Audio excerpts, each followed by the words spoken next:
Patch 25.21 is upon us with some nerfs, some buffs, many adjustments, and some significant changes to some items. The first nerf goes to Diana, who's losing a little bit of damage on her passive towards monsters just to slow down her clear a little bit. The next nerf goes to Cogmore, who's been a beast in the bot lane for quite some time now, where he's losing 5% attack speed on the passive on his Q. Following this we have Morgana, who's losing 0.8 armor growth per level, which is meant to tune down her mid lane power. This is meant to bring down some of her mid lane power, however she usually just W's the wave and walks away, not interacting with her opponent. So I do wonder if this will hurt support Morgana more than mid. Following this we have Kiana, who's losing a small amount of health growth per level, and the AD scaling on her Q is a little bit lower now. Honestly, pretty small changes that will bring her slightly back in line. And the final nerf goes to Quinn, who's losing some bonus AD scaling on her Q, and her ultimate now deals a small amount of flat damage plus a smaller amount of bonus AD.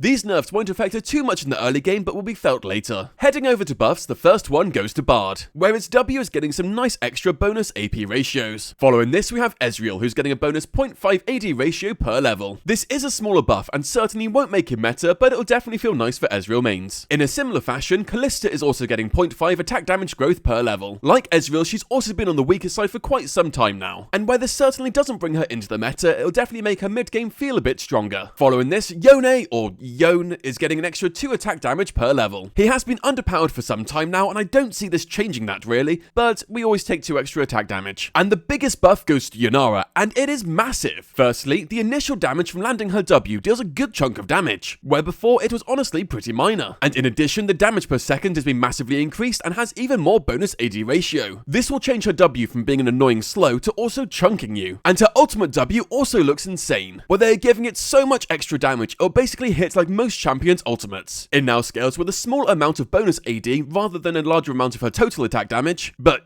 yeah, landing this across multiple people will win you team fights, where her E will have a slightly longer cooldown, but it will now start decaying after the 1.5 seconds rather than during the 1.5 seconds. This is going to make her mobility feel incredibly strong again. Overall, some pretty insane buffs for her. As for adjustments, Mundo's gaining a bit of armor growth but losing a bit of scaling damage on his E. This will make him stronger early and weaker late. Graves' grit on his E now also grants him a smaller amount of magic resist, and instead he's losing flat and scaling magic resist. This means he'll be squishier without his grit but tankier with it. And the final adjustment goes to Gwen, who's gaining a good amount of health and also health growth, while losing a small amount of attack speed growth. Her passive and Q are both gaining AP ratios, her W now grants more armor and magic resist with a lower cooldown, her E deals more damage early but falls off later, and her ultimate deals a lot more damage with a larger slow. As for items, Catalyst is losing 50 health, Doran's Blade is losing its lifesteal to now heal you for 2.5% of all damage dealt, which is a great buff to champions who rely on ability damage, and Doran's Ring, Shield, and Second Wind are all losing a good amount of its sustain, so Constant Poke is going to be stronger.